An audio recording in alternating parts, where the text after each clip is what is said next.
Hello, selamat petang kepada editor yang hadir. Boleh dengar suara saya tak? Boleh dengar ke? Can, Dr. Yong, can hear you. Ya, okey. So untuk sesi petang ni saya akan ambil alih terus lah. Saya akan buat tanpa MC lah. Semua yang ada petang ni, you can take this session as like an informal session lah ya, berbandinglah pagi tadi tu. So petang ni tak ada VIP, so it's free and easy. Take it easy. We are here to like discuss what we can do lah to help the new journals or the unregistered journals. But for sure lah, kalau ada jurnal-jurnal yang dah berdaftar tapi masih nak dengar juga sesi ni, sangat dialu-alukan ya. So untuk sesi petang ni, pertama sekali yang saya nak bentang di sini adalah saya akan bentang apa yang ada dan boleh ditawarkan oleh unit etika dan penerbitan untuk kemajuan jurnal editor lah. So saya akan mulakan dengan keluar dari slide ni dahulu dan saya akan tunjukkan, saya akan share lah skrin laman web RMC. Sebentar ya.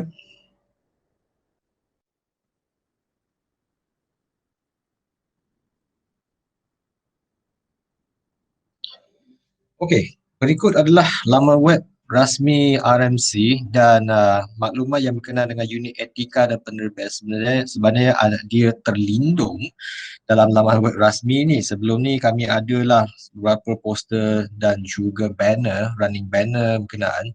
Jadi untuk mendapatkan maklumat selanjutnya, tuan-tuan dan puan-puan kena pergi ke tab Service dan boleh nampak lah Ethics and Publication Unit.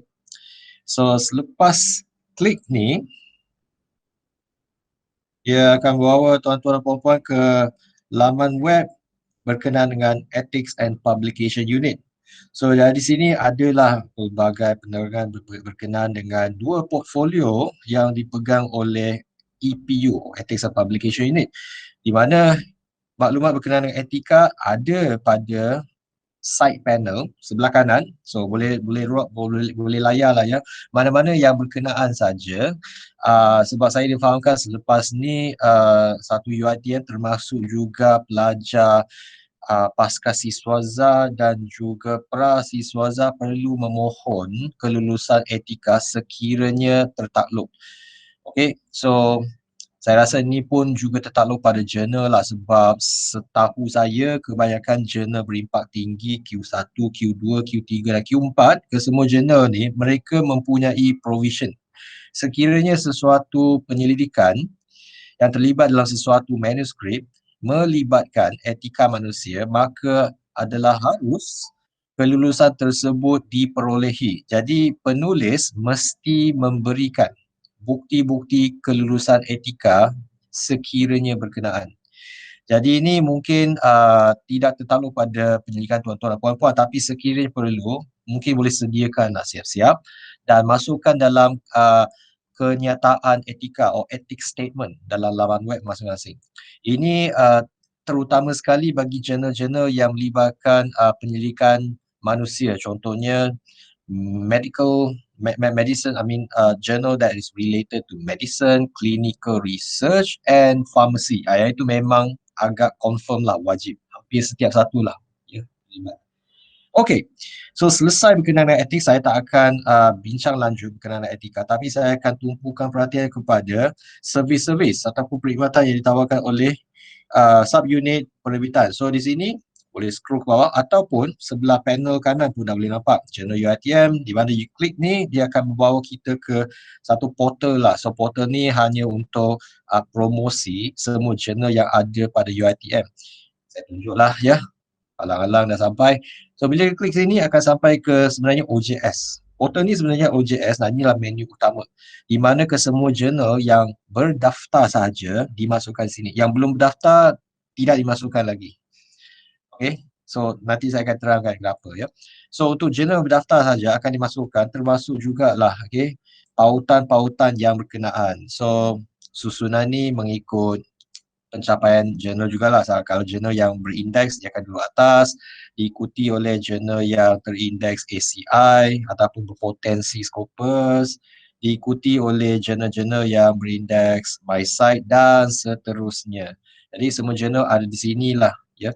So di sini saya nak ambil kesempatan lah nak cuba promote sebenarnya ada portal-portal lain yang berkenaan dan mungkin berguna pada tuan-tuan dan puan-puan. So bermula dengan Crossref. So kebanyakan servis, perkhidmatan ditawarkan oleh UAP sebenarnya berasal dari Crossref. Nanti saya akan hurai, ya. Dan juga of course the authorities in terms of quality of journal in Malaysia, bahagian sitasi dan infometrik. Untuk makluman tuan-tuan dan puan-puan, BSI sebenarnya telah pun menukar nama dia sekali lagi. Jadi sekarang ni dah bukan bahagian sitasi dan infometrik, tetapi pusat sitasi dan infometrik. Saya pun belum sempat nak tukar lagi, dah tukar nama dah. Okey, laman web RMC, PITAR dan juga penerbit UiTM Press, penerbit ataupun UiTM Press dan juga portal-portal sosial yang berkenaan dengan UiTM Journal. Jadi silalah layari dan lawati, ya, portal yang berkenaan. Okey, so saya balik pada perkhidmatan. Okey, nombor 1. Perkhidmatan yang kami tawarkan yang berasal dari Crossref adalah terdiri daripada 2 jenis ni. Pendaftaran DOI ataupun nama lain dia Digital Object Identifier. So tuan-tuan dan puan-puan boleh klik dan kena pasti kenapa DOI begitu penting hari ini. Begitu juga dengan Identicate. Okey, saya mulakan dengan Identicate dahulu sebab dia sangat sinonim dengan Turnitin. Sebenarnya sama. Identicate adalah sama dengan Turnitin. Beza dia cuma interface. Okay, interface saja yang berbeza, di mana Turnitin khusus untuk kegunaan pengajaran dan pembelajaran. Jadi semua staff UiTM ada akses ke Turnitin percuma, tak ada bayaran. Dan disebabkan itu pada awalnya kebanyakan editor menggunakan Turnitin saja dan tak ada masalah. Tak ada masalah. Boleh guna Turnitin untuk tujuan penerbitan jurnal. Tapi baru-baru ini kami telah menggunakan khidmat Identicate atas satu sebab lah yang paling utama, di mana Identicate ni bila kita tengok interface dia, dia adalah khusus untuk kegunaan editor. Okay. Jadi saya nak tanya di sini, tuan-tuan dan puan-puan nak saya tunjuk tak? Nak saya tunjuk tak interface Identicate supaya lebih jelas? Dan mungkin tuan-tuan dan puan-puan berminat ke lepas ni? Nak saya tunjuk ke? Boleh? Tunjuk Dr. Yang. Tunjuk Dr. Yang. Okey. So saya akan tunjuk kod-kod lepas ni, kalau yang ada berminat ke boleh menggunakan perkhidmatan kami. So untuk guna perkhidmatan kami perlulah isi nama pemohon dan juga maklumat berkenaan dengan artikel yang perlu diserahkan. So berikut adalah maklumat yang berkenaan. Sebenarnya kami tak pilih, kalau tuan-tuan puan-puan nak cek berapa artikel pun sebenarnya dibenarkan. Tapi hanya untuk jurnal UiTM yang berdaftar sahaja. Yang tak berdaftar, maafkan saya tak dapat maafkanlah ya setakat ini. So untuk Identicate sebenarnya hanya saya sajalah yang ada akses, sebab akaun dia cuma satu saja. Dan akaun tersebut hanya menggunakan password saja, password saya. Tapi tak apa, saya akan tunjukkan how it's done.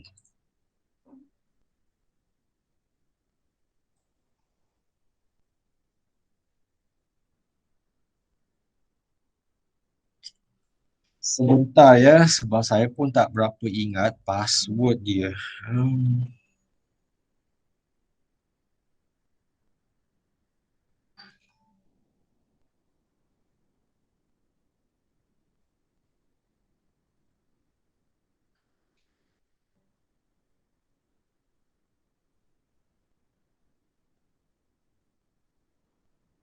Okey, nampaknya saya tak berapa ingat apa password saya.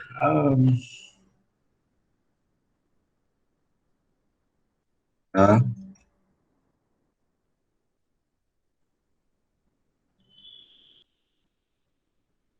Okey, berjaya. Okey. So password dia saya tak boleh bagi orang lain sebab sebab obviously lah ya, setiap kali artikel diserahkan untuk pemeriksaan kegunaan identiti, setiap artikel akan di-charge $1. So saya tak boleh nak benarkan lah all out semua orang submit, nanti tak terkawalkan kegunaan dan juga charge yang akan sampai ke RMC, so saya kena kawal.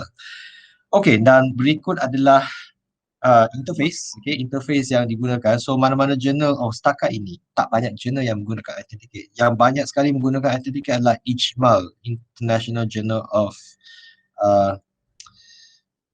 Linguistics lah, daripada APB. Lepas tu Journal of Academia, SMRJ dengan SRJ, dan juga kelima-lima jurnal yang melanggar Scholar One juga telah di interface, ya. Mereka gunakan Scholar One, tapi Scholar One tu dikaitkan balik ke akaun ni. Jadi tak banyak, ya, tak banyak orang yang menggunakan ITTK sekarang ni. Okay, now bagi sesuatu artikel yang diserahkan, saya akan tunjuklah ya. Sebenarnya tak ada beza tau dengan Turnitin. So bila sesuatu artikel diserahkan, kami akan masukkan mengikut nama sekian-sekian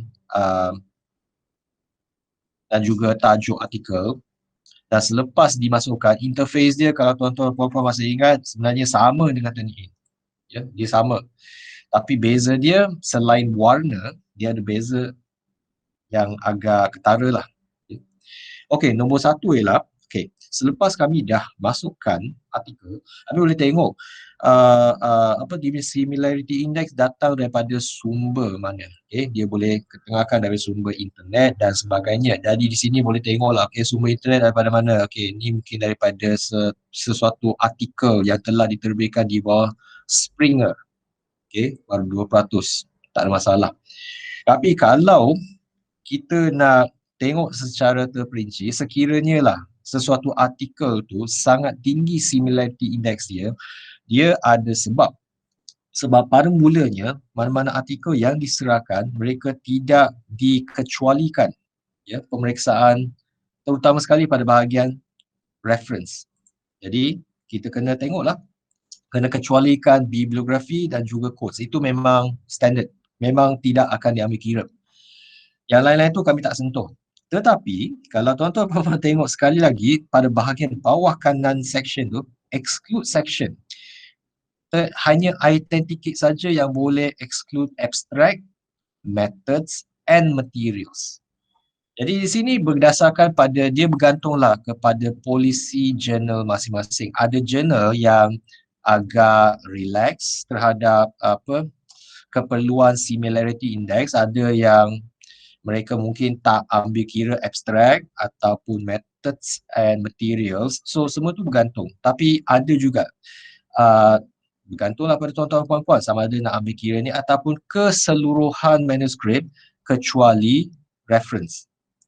Okey, terus teranglah, untuk SRJ hanya exclude bibliografi saja dan juga quotes. Yang lain tu kami akan ambil kira macam biasa. So selepas dikecualikan semua ni, kita apply changes, maka akan dapatlah similarity index yang baru. Jadi di sini dia bergantunglah ya, cuma itu saja yang berbeza.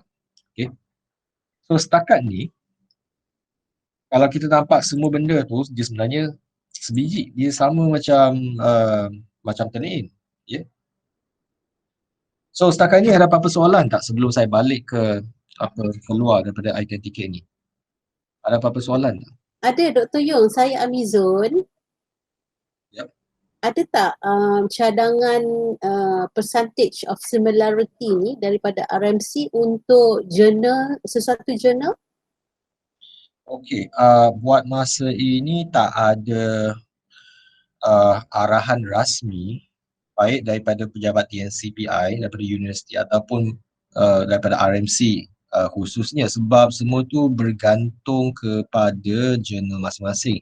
Tapi kalau nak diambil kira standard, ya, the minimum similarity index untuk tugasan pelajar 30% ke bawah, dan dengan itu SRJ telah ambil 30%. Tapi sebenarnya kebanyakan jurnal lah ya, even setengah jurnal UiTM pun telah menurunkan lagi peratusan keperluan similarity index. Dia turunkan lagi, ada yang sampai 20%. Dan untuk pengetahuan 20% sebenarnya agak tinggi sebenarnya. Sebab kalau kita tengok jurnal yang berimpak, yang bereputasi tinggi di luar antarabangsa, mereka boleh turunkan similarity index sampai ke tahap 10% ataupun ke bawah. Jadi kita masih tak ada garis panduan lagi berapa banyak similarity index yang kita akan guna, tetapi itu bergantung pada budi bicara pengurusan jurnal masing-masing. Tapi disebabkan UiTM Journal tertakluk pada UiTM dan UiTM sendiri pun dah ada polisi untuk tugasan pelajar, maka semua similarity index tidak boleh melebihi 30%. Kalau nak rendah, terpulang. Ya. Okey, ada soalan lagi tak? Dr. Yong, Ya. selamat tengah hari, saya Ishak dari UiTM Perak. Saya nak buat pertanyaan satu. Macam saya bersama dengan jurnal ideologi, kami ada lalui proses untuk turning in menggunakan apa dia panggil software turning in. Jadi berdasarkan pengalaman saya, ada terdapat macam contoh dia punya similarity index untuk keseluruhan artikel below than 30%. So but the main issue is bila saya search one by one, dia ada macam copy paste the whole paragraph. Apa pandangan doktor terhadap keadaan artikel sebegini? Okey, so benda ni pun kami pernah lalui, di mana ada satu artikel ni, satu manuskrip ni, kami dapati keseluruhan method, kaedah, metodologi dia sama dengan satu sumber. Dan bila kami tanya secara lanjut, rupa-rupanya itu adalah tesis pelajar. Jadi supervisor dia tulis mula tesis tu dalam bentuk manuskrip, maka dengan itu sebab tu dia tinggi. Cadangan saya, penyelesaian dia lah, dia bergantunglah kepada situasi. Sebab ada kalanya memang tak boleh lari lah, ada situasi di mana semasa pelajar tu menyemak similarity index, beliau terlupa untuk mengecualikan submission ke repository. So ingat tau, kalau kita student, kalau saya student sekalipun, saya akan suruh student kalau nak check dengan Turnitin, jangan sesekali submit to Turnitin repository. Sebab bila mereka tersilap, mereka akan selama-lamanya lah akan tinggi di similarity index di mana-mana saja. Okay, so sekiranya benda tu berlaku, pihak jurnal mempunyai budi bicara sama ada nak teruskan dengan proses pewasitan walaupun artikel tu mempunyai similarity index yang tinggi. Sebab berdasarkan pada situasi, ada kalanya memang mereka melakukan kesilapan secara tidak sengaja dan itu bukan merupakan plagiarism. So kalau kita dah berpuas hati dengan penjelasan bahawa author tidak berniat melakukan plagiarism, kalau dia copy word by word sekalipun, tapi source punca dia adalah sama author dia, saya mungkin tidak akan punish lah the author. Dan saya akan minta author seboleh-bolehnya elakkanlah nak paraphrase, cuba. Tetapi kalaulah betul similarity index dia masih tinggi melebihi 30%, kami masih menerima manuskrip tersebut. Jadi berdasarkan situasi.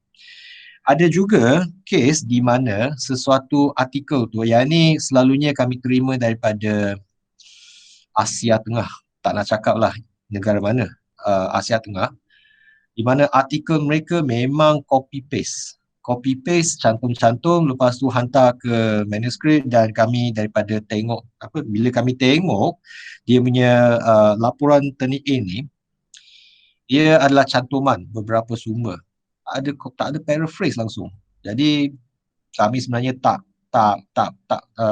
majukan kepada reviewer pun, tak pergi ke pewasit, kami terus desk reject sebab dah tahu kerja ni memang kalau nak review pun sampai tak sudah dia punya reviewing proses, sebenarnya low quality, then jimatkan masa lah, tak perlu nak pergi review pun.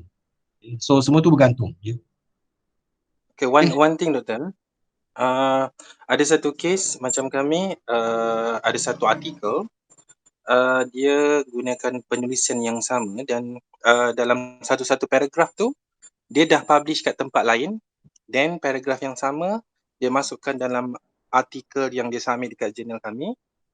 So apa pandangan doktor? Maknanya dia paragraf tu diguna semula, tapi artikel dia cuma dia publish dekat jurnal A, tapi yang the same paragraph dia nak publish juga dekat jurnal kami.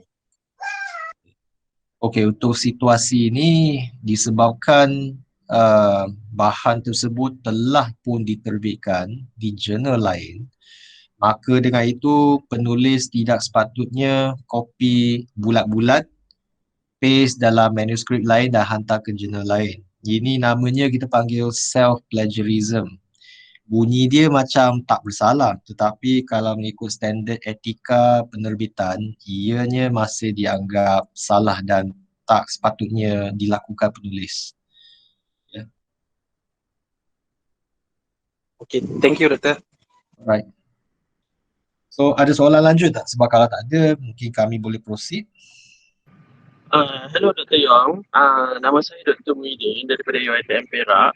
Berkenaan dengan description yang Dr. Yong bincangkan tadi, kalau katakanlah penulis A ni ada mempublish tulisannya di satu jurnal yang lain, tetapi dia ambil satu paragraf, tapi dia paraphrase.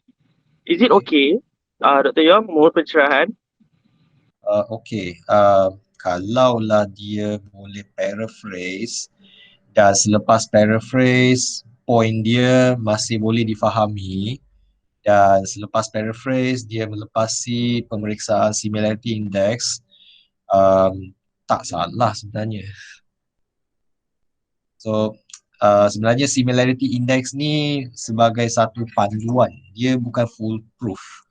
So selalunya lah kalau dia mencapai tahap 30%, kami dah boleh nampak lah sebahagian besar bahagian dalam manuskrip tu dia akan sama dengan sumber. Jadi it's just petanda saja. Dia tak semestinya sesuatu artikel tu bila sampai 30% dia bersalah. Tak. Semua bergantung pada keadaannya. Okay, Dr. Noted. Okay, so rasanya dah cukup kot soalan. Saya rasa saya akan beralih lah balik kepada interface ataupun menu utama. So tadi saya dah terangkan macam mana kita nak detect, nak buat penyiasatan lah, if you may. Siasatan ke atas sumber tu sama ada betul plagiarism is committed. Jadi di sini yang boleh nampak lah mana-mana paper yang melebihi 30% dia akan warna di lain. So we can see it. Tapi apa yang saya suka berkenaan iTankTK ni ialah iTankTK ni tak pernah pun dia berhenti. So kalau tuan-tuan puan-puan masih ingat, setiap tahun tu bulan Disember Turnitin akan berhenti selama 2 minggu untuk proses renewal of license. Selalu berlaku lah ya tiap-tiap tahun. Tapi untuk iTankTK ni tak ada masalah. Dia akan bekerja sepanjang tahun dan masa yang diperlukan untuk proses sesuatu artikel ataupun manuskrip adalah cepat. Ada kalanya dia akan balik result, okay, similarity index boleh diperolehi dalam tempoh masa seminit. So kita tunggu je sampai dia turn back, dia akan dapat result dia dengan cepat. So itu yang saya suka pasal iTankTK. Dan of course lah lagi satu, kita boleh pakai email logo, paste lah dekat website kita. It increase the credibility of your journal. That is like you uphold the anti-plagiarism policy. So this is your tool. So in a way dia menaikkan your credibility of your journal. Okay, so kalau tak ada apa-apa boleh kita keluar sini. Boleh ya? So itulah salah satu perkhidmatan yang ditawarkan. So kalau tak ada soalan saya akan keluar dari sini. Dan sebenarnya untuk kegunaan jurnal berdaftar UiTM, iAuthenticate adalah percuma. Namun begitu, ada had dia ya, ada had dia. Sebenarnya sesuatu jurnal tu hanya boleh menggunakan 20 kali setahun, tetapi dia mengikut keadaan. Sebab tadi tuan-tuan dan puan-puan pun dah lihat, tak banyak pun orang guna. Jadi bajet masih ada. So silalah gunakan. Okay. So saya rasa saya boleh pergi seterusnya kot. Okay, now perkhidmatan seterusnya adalah DOI, di mana bila kita klik link DOI tu, kami akan sampailah ke satu Google Form di mana ini adalah borang dia untuk kami daftarkan DOI. Okay, buat masa ini kami menggunakan borang ni, dan borang ni hanya sah sekiranya tuan-tuan dan puan-puan menggunakan OJS sahaja. Okay. Sekiranya jurnal tuan-tuan dan puan-puan menggunakan OJS, maka kaedah ni boleh digunakan pakai. Sebab kenapa? Sebab dalam OJS tu ataupun MyJMS, dua-dua sebenarnya sama. OJS dan MyJMS ada satu fungsi di mana metadata boleh dijana untuk pendaftaran DOI. Hanya OJS saja boleh buat. Mungkin ada beberapa jurnal lain, kalau platform yang lain ke yang berbayar saya tak tahu, mungkin ada. Tapi OJS adalah platform yang percuma dan mereka boleh buatkan. So sekiranya tuan-tuan dan puan-puan dah tahu bagaimana nak jana XML, okay, metadata DOI dalam bentuk XML, jana, lepas tu isi borang ni, tak banyak, nama, email, nombor telefon bimbit, jurnal, keluaran, ini dia. Hanya format XML sahaja diterima. Jangan hantar PDF, jangan hantar Word, XML saja. Sebab file ini boleh saya pergi terus kepada satu platform DOI. Saya cuma serahkan XML ini saja, maka selesailah semua pendaftaran. As easy as that. Dan itulah sebabnya RMC sangat-sangat menggalakkan tuan-tuan dan puan-puan menggunakan OJS, sama ada MyJMS ataupun OJS sendiri. Sebab pendaftaran ini sangat mudah dan memudahkan saya dan juga tuan-tuan dan puan-puan.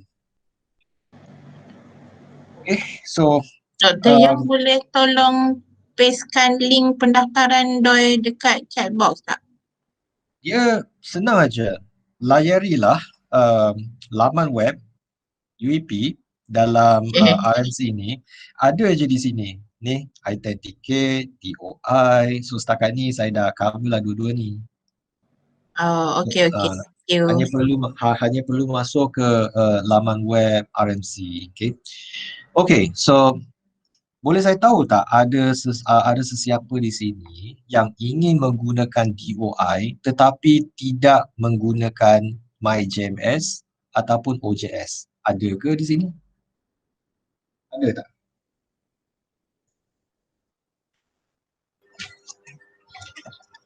Ada. Dr. Okay. Yong, we didn't use the OJS fully, mainly for ODI and also DOI and also the publication in the gallery only. Oh, okay. I understand, Prof. You have your own website. Website, yes. And then currently you're still using email to process manuscript, am I right? Yes. We are starting this coming issue lah. Okay, good. Yeah. So for the future issue, then you can use this method. However, if you still want to register your back issue for DOI, you can still do it. However, it might going to need a bit of work from your side. Yeah? So this is how it's done. Okay. Now, we actually have second method, okay, kaedah kedua ya. Kaedah kedua ni yang saya nak terangkan lah. So sekiranya tuan-tuan puan-puan tak menggunakan OJS, masih boleh daftar DOI, tetapi kena datang sinilah dahulu, okay, members. Sebenarnya kaedah ni saya pun baru tahu awal hujung tahun lepas. So baru sekarang kami belum sempat lagi nak buat apa flow proses. Tapi dah ada dah, dan dia boleh didapati pada laman web ataupun portal Crossref di bawah, kalau tak silap ni. Saya cek dulu. Dia ada banyak cara. Salah satu dia di sini, di mana saya tak galakkan tuan-tuan puan-puan masuk, ada satu cara yang kalau tak silap, it's this one. Oh no, tak. Okay, portal ni bukan, sebab portal ni lah yang saya gunakan untuk XML, so tak ada kaitan lah dengan tuan-tuan puan-puan. Ya, dia ada satu portal lagi.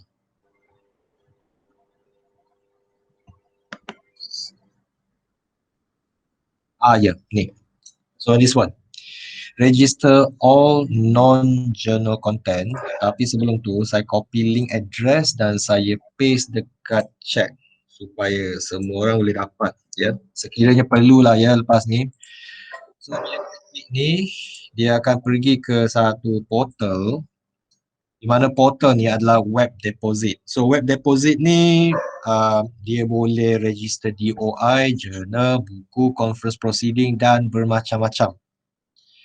Apa yang tuan-tuan puan-puan perlu lakukanlah, masuk ke sini, isi semua maklumat di sini. So saya dah buatkanlah untuk Journal of Contemporary Islamic Studies. So semua maklumat tu saya dah tahu macam mana isi. Cuma sekiranya perlulah jurnal tuan-tuan puan-puan nak gunakan pendaftaran melalui cara ni, maklumkan saya akan bagi video supaya tuan-tuan puan-puan belajar sendiri. Isi semua benda ni, dah habis isi tu, bahagian terakhir tu, portal ni akan minta tuan-tuan dan puan-puan username dan password yang saya pegang. Okay, so saya pegang password tu. So sekiranya saya puas hati bilangan artikel yang akan didaftar, saya akan beri tuan-tuan puan-puan username dan password tu. So masukkan, klik OK, itu sahaja. So inilah portal dia. Tak perlu melalui OJS sekiranya tidak menggunakan OJS. So jangan risau. So kalau tuan-tuan puan-puan masih keliru, tak pasti macam mana nak buat melalui cara ni, saya dah sediakan video. So sekiranya perlu, saya akan bagi link dia dan tuan-tuan puan boleh tonton dan belajar selepas ni. Okay, so rasanya tak ada soalan kot berkenaan ni. Ada Dr. Yong, saya nak tanya Amazon. Yep. Berkenaan dengan DOI ni, bila saya dah hantar XML kepada format XML kepada Dr. Yong melalui Google Form, dan Dr. Yong pun dah daftarkan, tiba-tiba saya terperasan ada sedikit maklumat tambahan dalam metadata. Masih lagi boleh dibuat ataupun selepas kita daftar DOI dengan Dr. Yong dan daftar ke Crossref dah tak boleh buat apa-apa perubahan? Sekiranya sesuatu DOI itu berjaya didaftarkan namun ada pembetulan, contohnya ada pembetulan ataupun kemaskini metadata, boleh dilakukan secara percuma.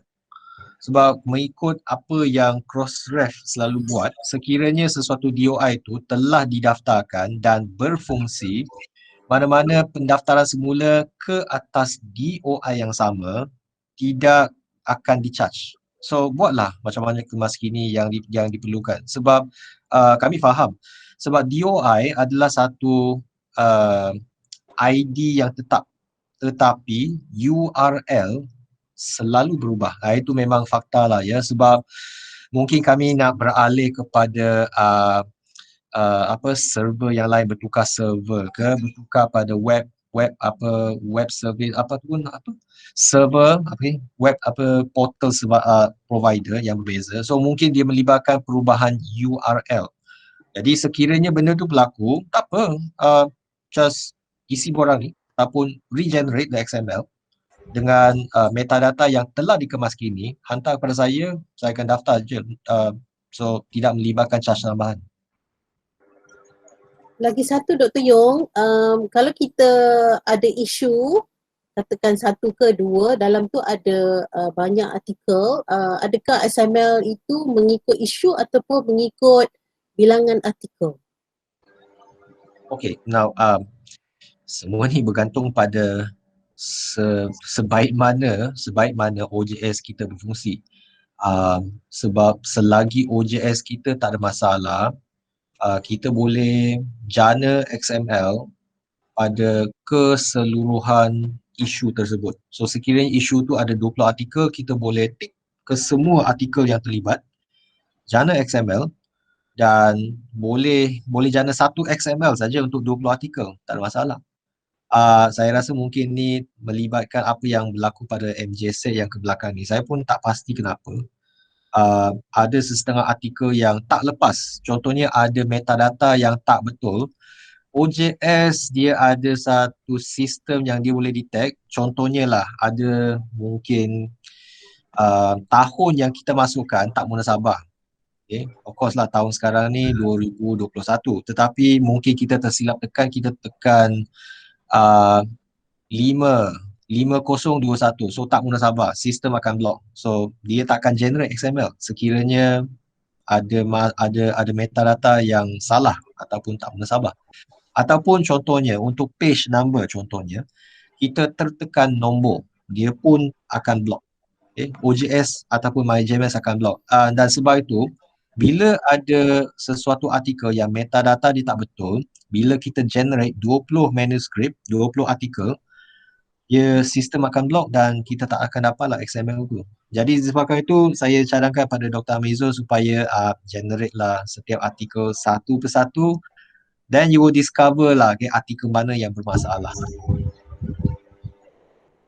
Okay, terima kasih Dr. Yong.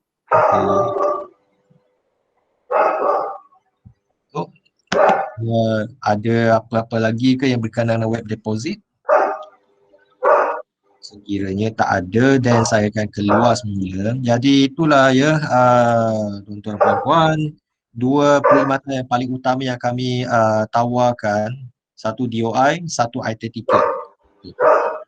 Sebenarnya ada satu lagi perkhidmatan yang ditawarkan oleh Crossref. Namun begitu, kami tidak menggunakan perkhidmatan tersebut sebab satu faktor kos dan dan keduanya lah kemungkinan besar kami tidak perlu pun menggunakan perkhidmatan tersebut, dan itu adalah cross check.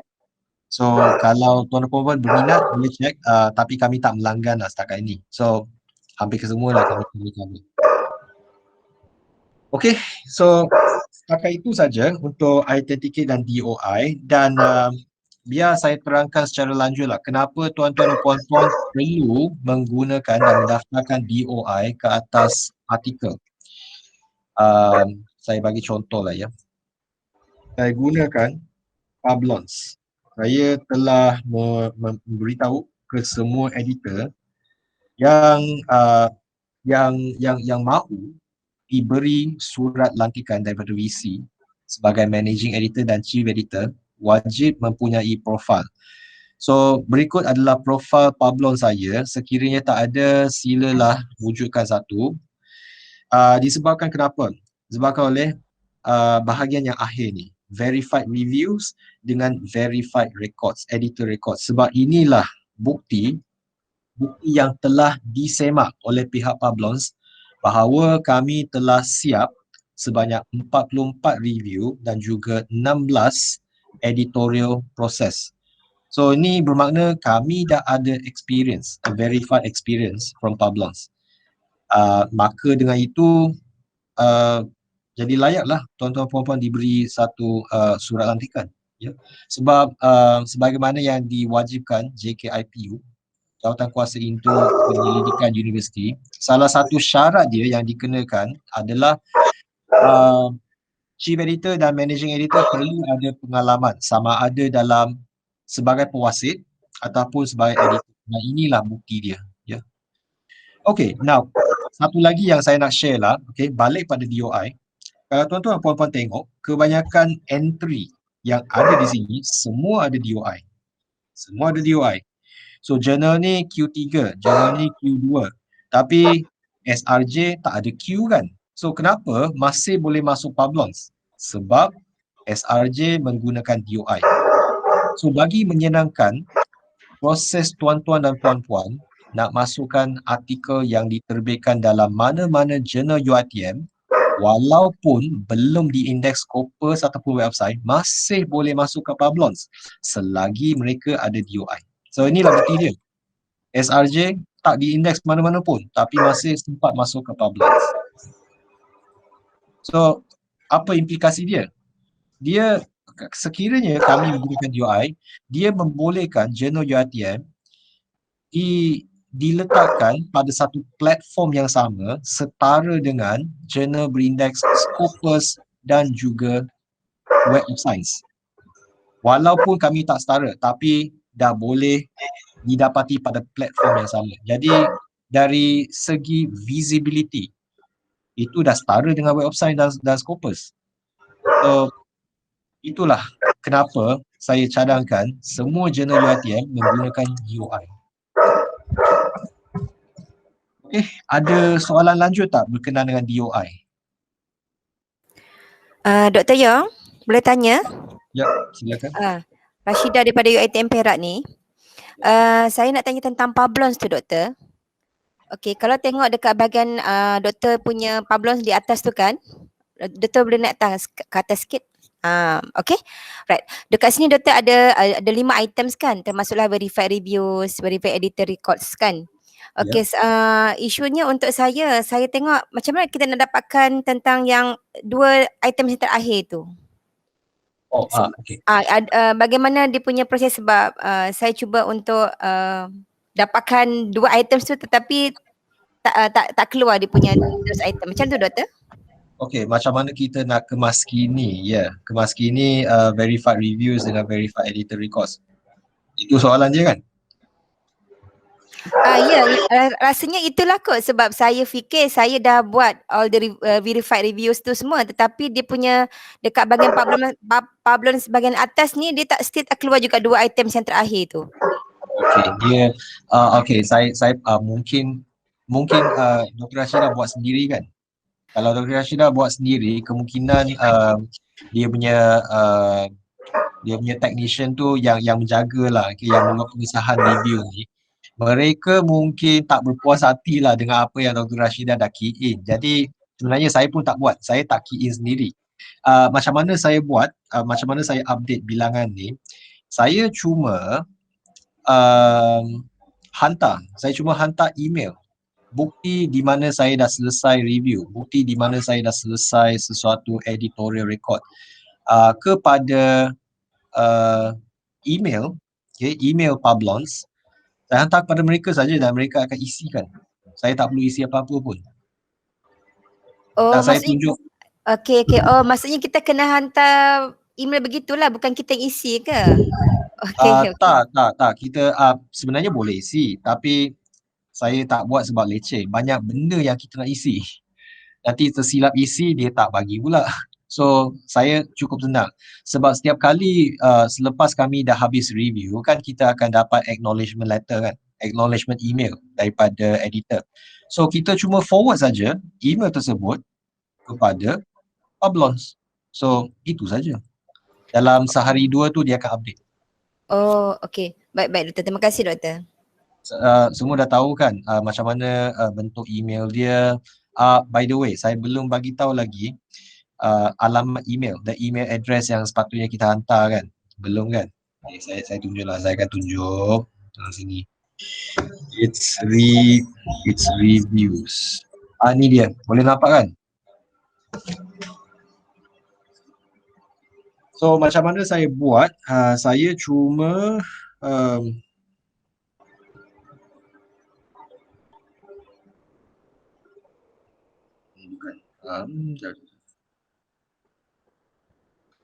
okay, email yang saya hantar, contohnya lah, saya dah selesai kerja pewasitan untuk jurnal ni, carbohydrate polymer.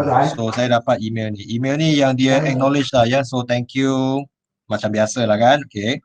Lepas tu saya cuma forwardkan email ni kepada pablons. So ni saya tak perlu nak bincang banyak. Saya cuma hantarkan saya cuma forward saja email tu kepada sekejap. Provun. Can you please mute first? Okay.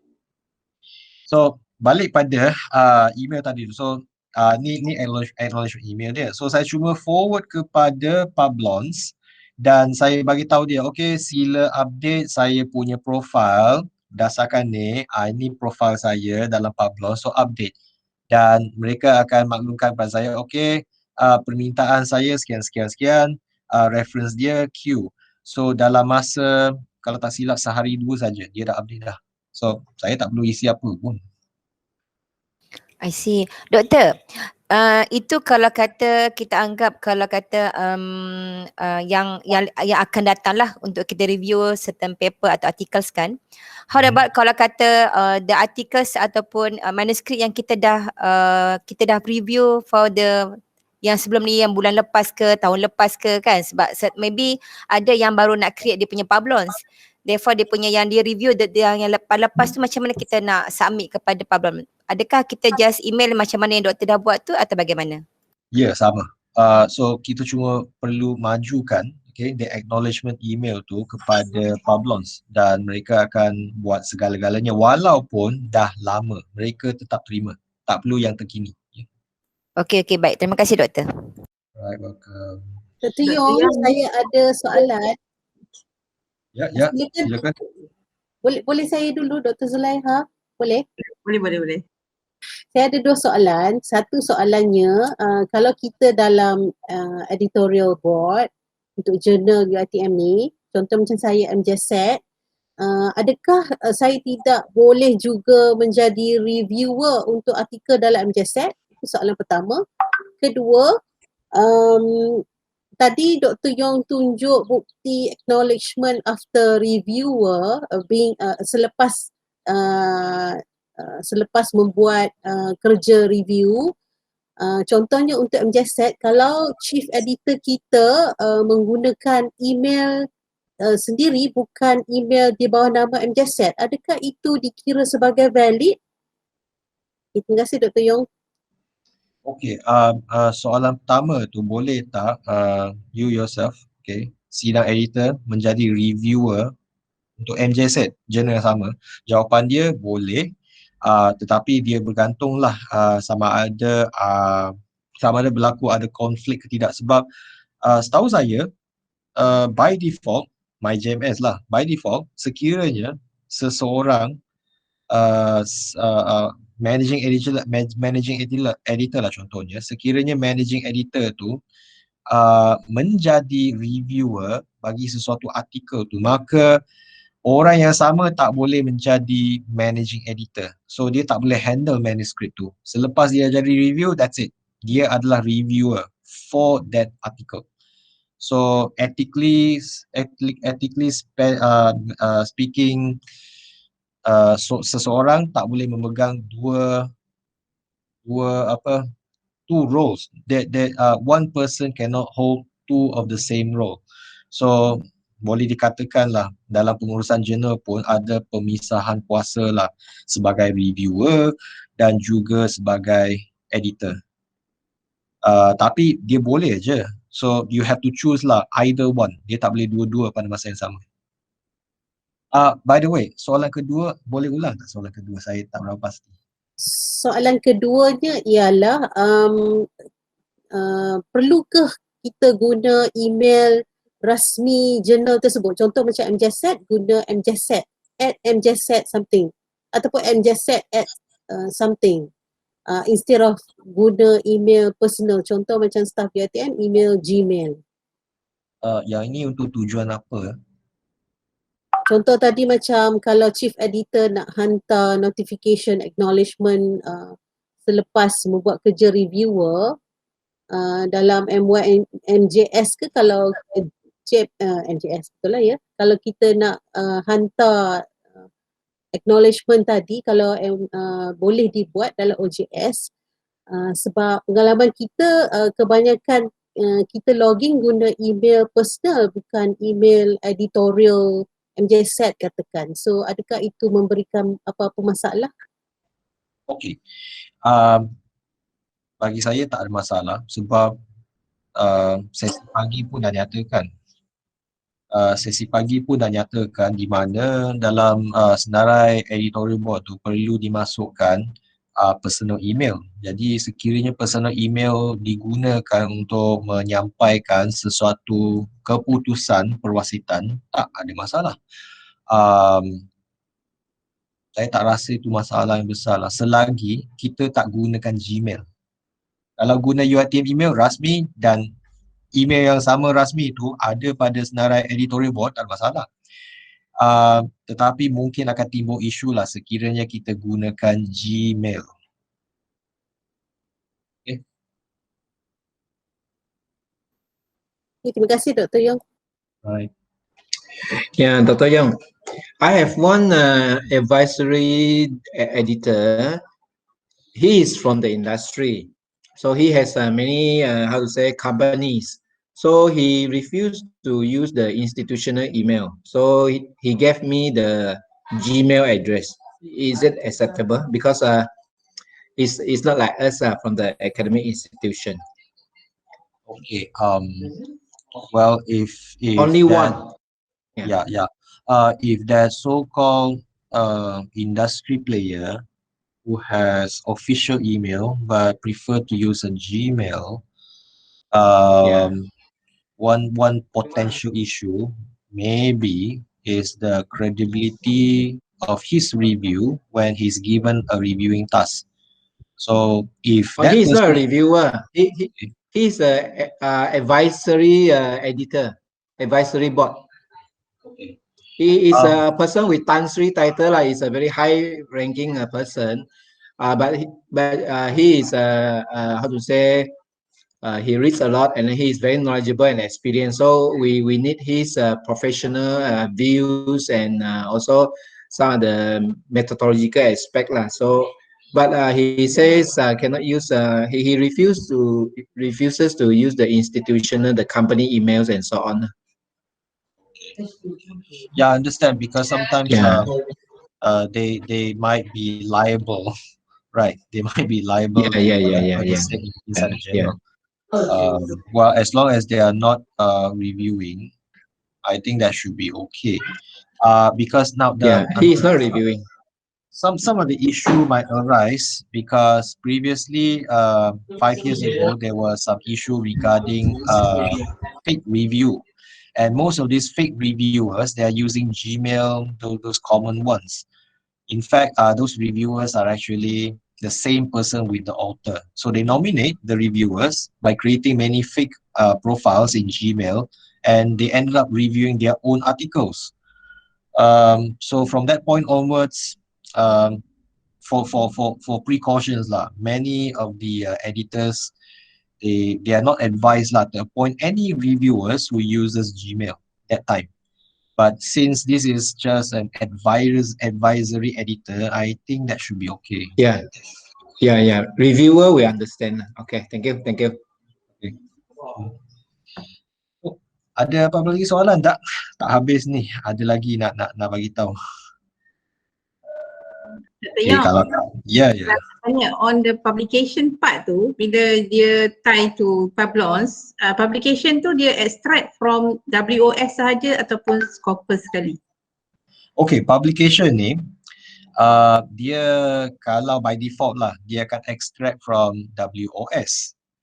Tetapi kita boleh tambah sebenarnya. So cara tambah tu cukup senang. Kalaulah artikel tu diterbitkan di bawah Scopus, agak senang lah sebenarnya.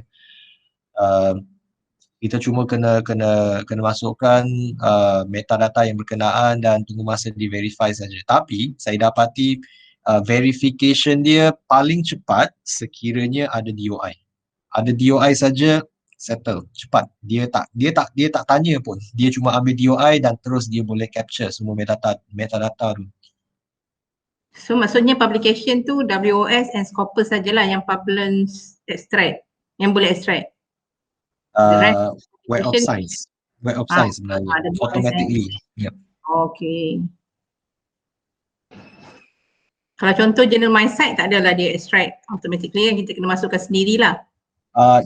Kena masukkan sendiri, dan itu pun nak masuk pun sebenarnya dia skeptical selagi kita tak bagi dia DOI. Dia ada option sama ada kita bagi URL ataupun DOI. URL tu pun saya pernah buat untuk jurnal yang berindeks Scopus. Dia mengambil masa dalam 2 minggu baru dia approve, dan bila dia approve sekali pun dia macam tak menarik.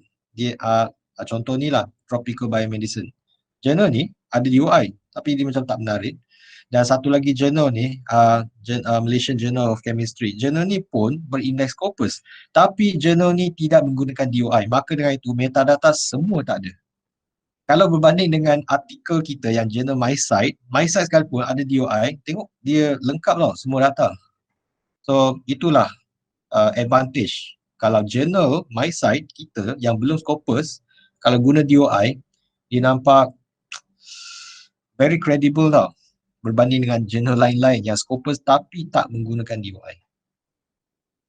Okay, clear Dr. Yong, thank you. Okay, ada lagi? So kita terkeluar sikit lah pergi ke Pablons. Tapi nak tambah, nak tambah. Ya, ini bukan perkhidmatan yang ditawarkan oleh unit etika dan penerbitan, tetapi sebagai tips lah ya, tips untuk editor. So bila saya klik sini, tuan-tuan dan puan-puan boleh nampak sebenarnya SRJ ada profile dalam Pablons. Sebenarnya kita boleh create satu profile untuk jurnal kita di bawah Pablons, dan kita boleh minta technician yang ada pada Pablons tu untuk update website. So website ni boleh nampak, pergi ke MyJMS dan ada endorsement dia, dan yang ini untuk kita lah, personal career advancement.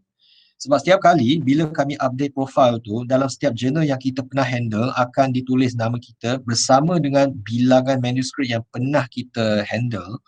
Jadi sort of like inilah profile page yang ada pada jurnal kita yang dikaitkan kepada profile peribadi. Jadi di sini saya nak mohonlah bantuan editor-editor yang ada sini. Silalah masuk ke Pablons, carilah mana-mana jurnal UiTM, tolong endorse sebanyak yang mungkin. Because of this endorsement ni, lagi banyak lagi orang confident terhadap jurnal kita. So help us, help yourself. Jangan endorse jurnal kita saja, endorse juga jurnal-jurnal UiTM. So yang mana-mana editor yang belum create profile page untuk jurnal, so boleh sediakan logo siap-siap dan buatlah profile for your own journal. Okay, so saya rasa dah cukup perkongsian saya untuk Pablons. Lain saya rasa dah tak ada apa. So saya balik pada perkhidmatan seterusnya. Saya tak rasa ni lebih pada perkhidmatan lah ya. Yang ni lebih berupa kepada garis panduan ya, sini. Garis panduan untuk jurnal UiTM, sama ada untuk operasi ataupun permohonan jurnal baru. Sebelum saya teruskan, boleh saya tahu ada tak mana-mana editor di sini yang jurnal mereka belum lagi berdaftar dengan RMC? Ada tak?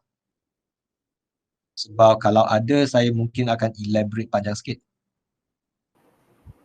Dr. Yong, saya Amizon nak tanyalah. MJSET dalam jurnal UiTM ada MJSET. Tetapi kami baru sedar yang sebenarnya kami belum daftar MyJournal. Jadi ada beza ke? Okay, MyJournal adalah repository ataupun database ya, database di bawah kawal selia bahagian pusat sitasi dan infometrik. Jadi dia tak ada kaitan dengan UiTM. So pendaftaran dalam MyJournal adalah penting sebagai syarat lah untuk dinilai dalam indeks MySite. Okey, takrifan berdaftar dengan UiTM ataupun RMC adalah seperti berikut. So mana-mana jurnal yang mendapat yang telah memohon secara rasmi, penubuhan jurnal melalui Jawatan Kuasa Pengukuhan Jurnal dan Buku Penyelidikan, dan telah mendapat endorsement daripada JKIPU dan Senat, maka jurnal inilah dipanggil jurnal berdaftar.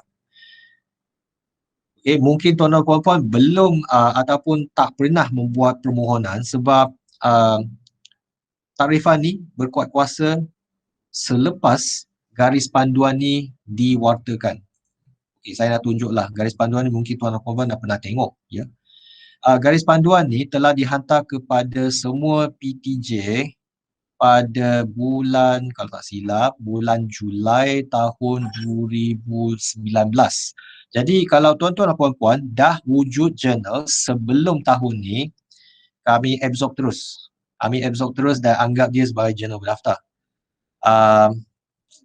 Tapi kalau ada jurnal yang baru yang diwujudkan, yang tak berdaftar tu adalah belum melalui proses sebagaimana yang diterangkan yang telah termaktub dalam garis panduan penerbitan jurnal UiTM. Itulah maksud dia, jurnal tak berdaftar. Jadi dah jelas kan?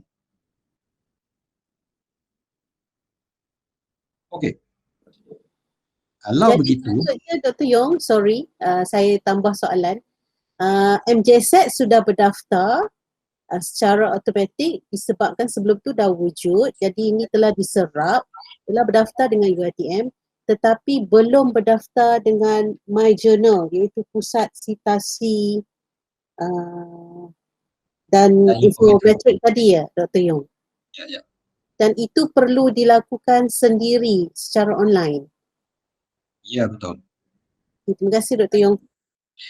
Okey, so di sini sebenarnya MJSET pernah memohon dengan jawatan kuasa pengukuhan jurnal dan kami telah berikan kelulusan rasmi.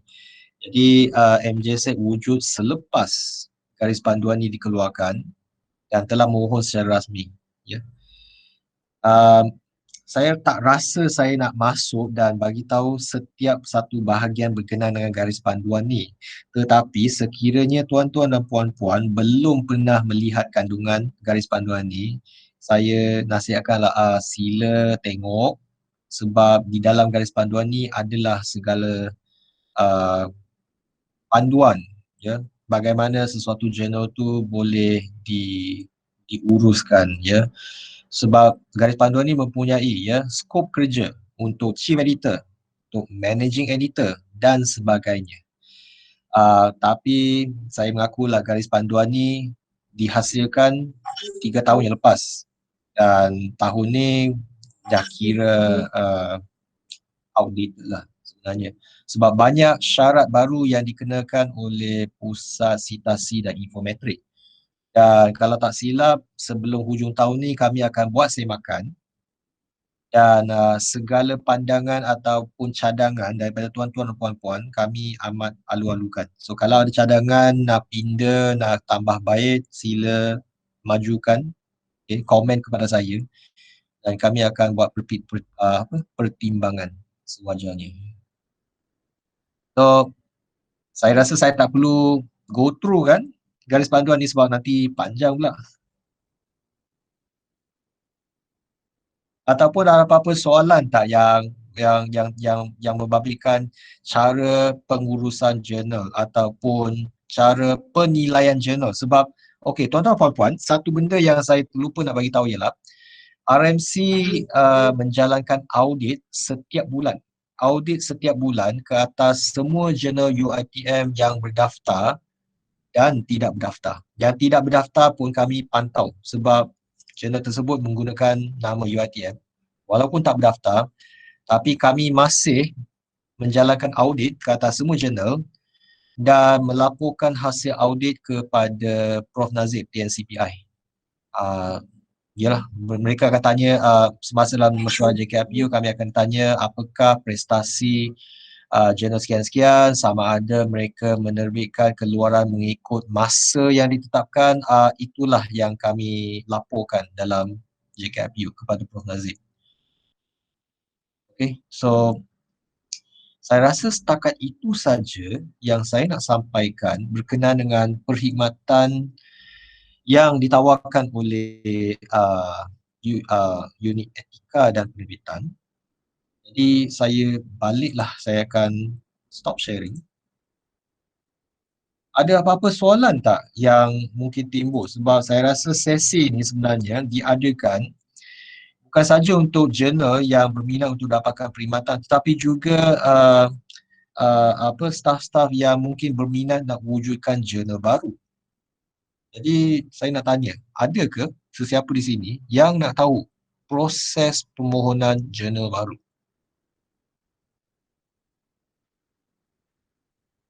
Ada tak?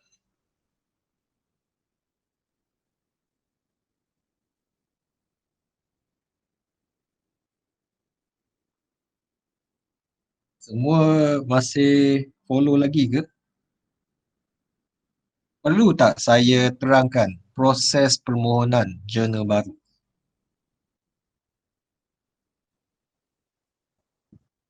Dr. Yong, Ya.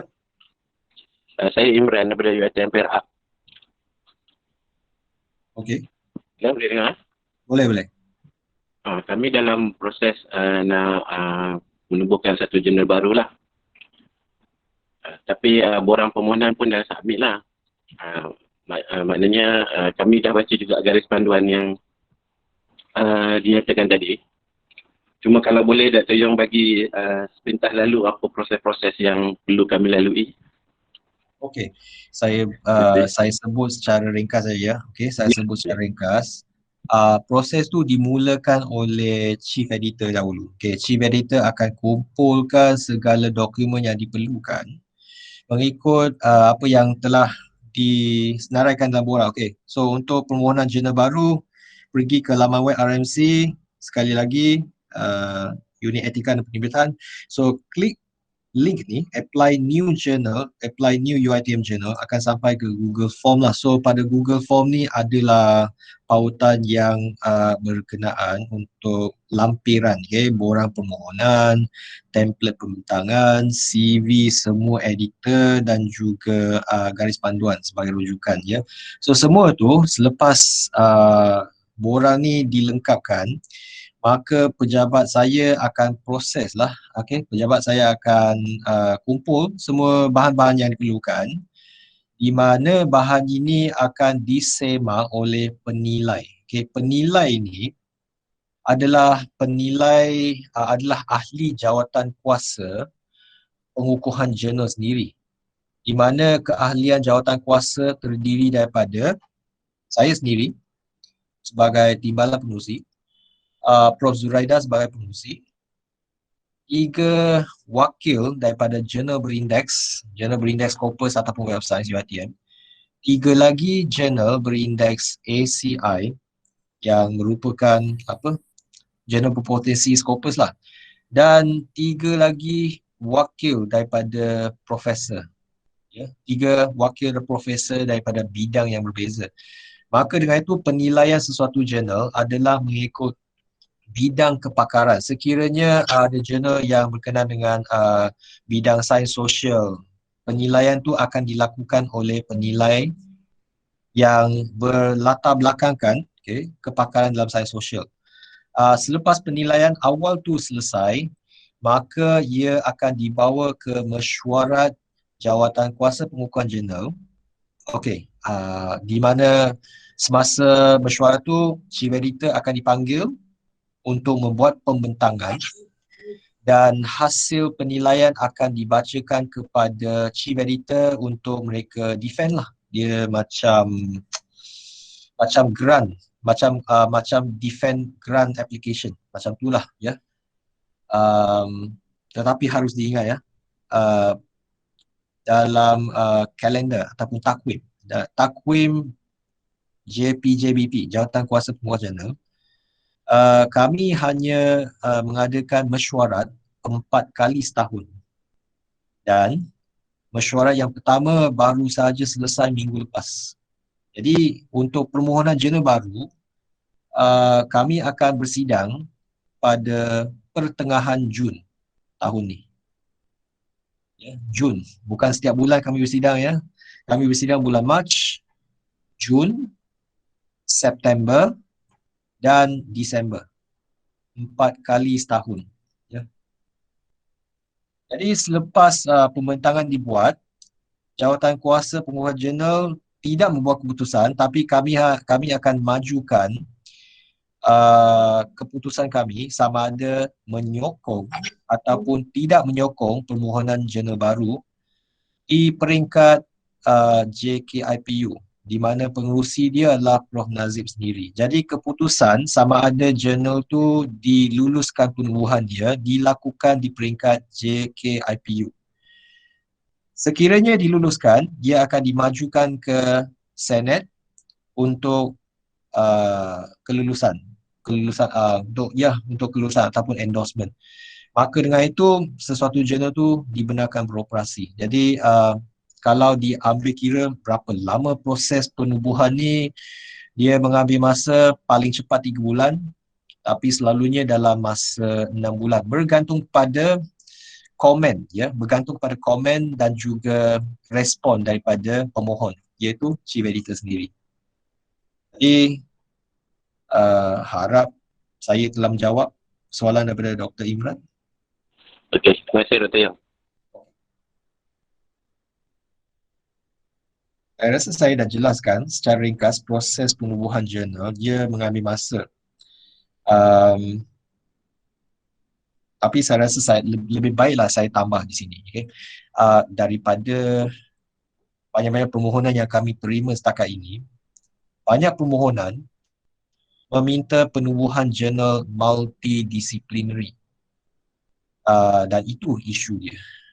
Sebenarnya jurnal multidisciplinary ni mengikut kacamata Web of Science dan juga Scopus, mereka tidak mahu mengindeks jurnal sedemikian.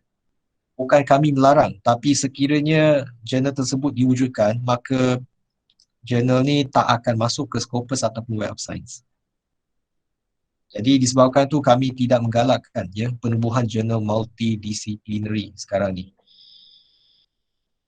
Yang ini juga termasuk juga jurnal multidisciplinary untuk sains sosial. Kami tidak menggalakkan sangatlah Dan skop yang kami galakkan setakat ni adalah jurnal yang tidak bertindih, jurnal yang tidak bertindih skop. Bertindih skop dengan mana-mana jurnal yang sedia ada. So contohnya buat masa ini dalam kesemua 45 jurnal UiTM belum ada lagi jurnal yang menerbitkan artikel dalam bidang perundangan mahupun farmasi. So kedua-dua ni memang kami menunggulah permohonan rasmi saja. So it's a formality lah. Sekiranya permohonan dimasukkan, kami tak payah tanya pun. Memang ada keperluan. Ada Dr. Yong. We have a journal in pharmacy, the International Journal of Pharmaceutical, Nutraceutical and Cosmetic Science, which we haven't registered with UiTM. So I understand that journal is doing very well. Yeah. So we just waiting for your application. Yes, we'll put it in very soon. Okay, sure. So ada apa-apa soalan tak daripada hadirin? Sebab saya rasa apa yang saya nak bagi tahu sebenarnya dah habis. Sebab sekarang ni dia macam sesi soal jawab, freestyle, any question. Kalau boleh saya jawab, saya akan jawab.